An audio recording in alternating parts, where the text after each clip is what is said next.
ગળિયા પુડલા બનાવવા માટે સૌપ્રથમ ગોળને પાણીમાં પલાળી દો. પ્રમાણસર ગોળ લઈ લો.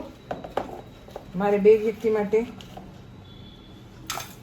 6 જેટલા પુડલા બનાવવાના છે, તો મેં આટલો ગોળ લીધો છે અને તેને પાણીમાં પલાળી દઉં છું.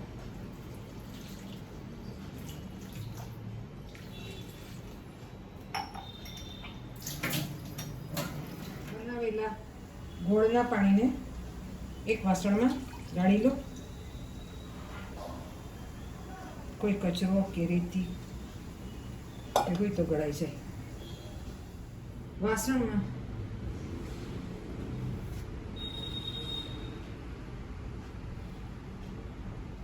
1 થી 1.5 કપ ઘઉંનો લોટ, 2 ચમચી રવો અને 2 ચમચી મિલ્ક પાવડર, ઇલાયચી પાવડર અને 2 ચમચા બદામનો પાવડર મિક્સ કરીને ખીરું તૈયાર કરો.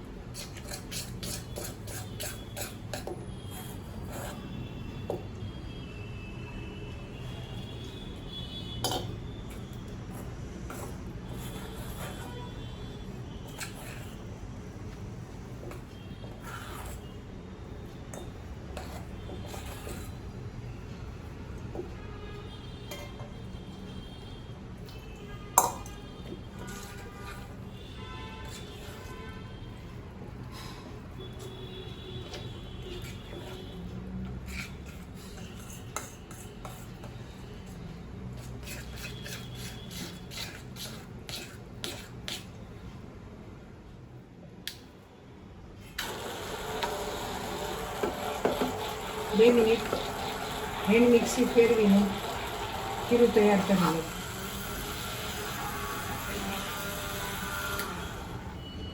તૈયાર ખીરાને 30 થી 40 મિનિટ સુધી રેસ્ટ આપો. ત્યારબાદ પુડલા બનાવો.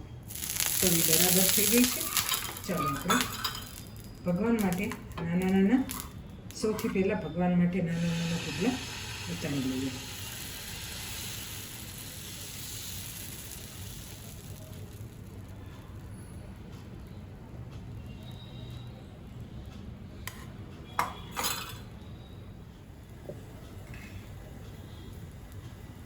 અહીં આપણે ભગવાનના પ્રસાદ માટે અને આપણા ઘરના માટે પણ હું માખણમાં ઉતારું છું.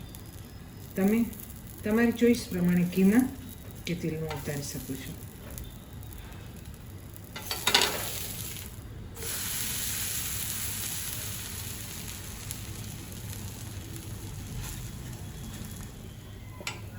બંને બાજુ સરસ રીતે ચડી ગયા છે.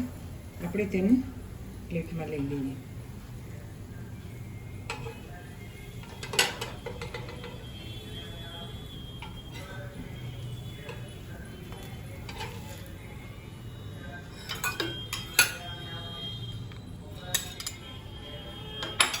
ત્યારબાદ પ્રસાદ માટે એક બીજો પુડલો પણ બનાવી દઈએ.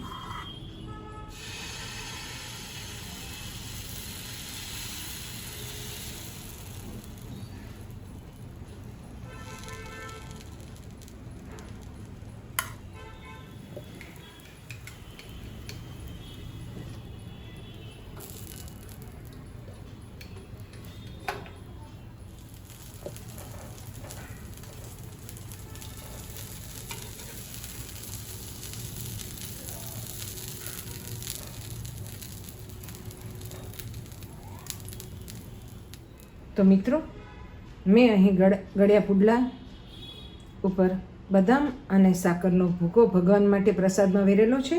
તેમજ માખણ અને તુલસીના પાનથી ભગવાનનો પ્રસાદ હું ભગવાનને શ્રી જગન્નાથને ધરાવું છું. તમે પણ આ જ રીતે ગળ્યા પુડલા બનાવો, ભગવાનને ધરાવો અને તમે ભોજન પ્રસાદમાં ગ્રહણ કરો. Thank you. ફરી મળીશું નવા વિડીયો સાથે. ત્યાં સુધી જય જગન્નાથ.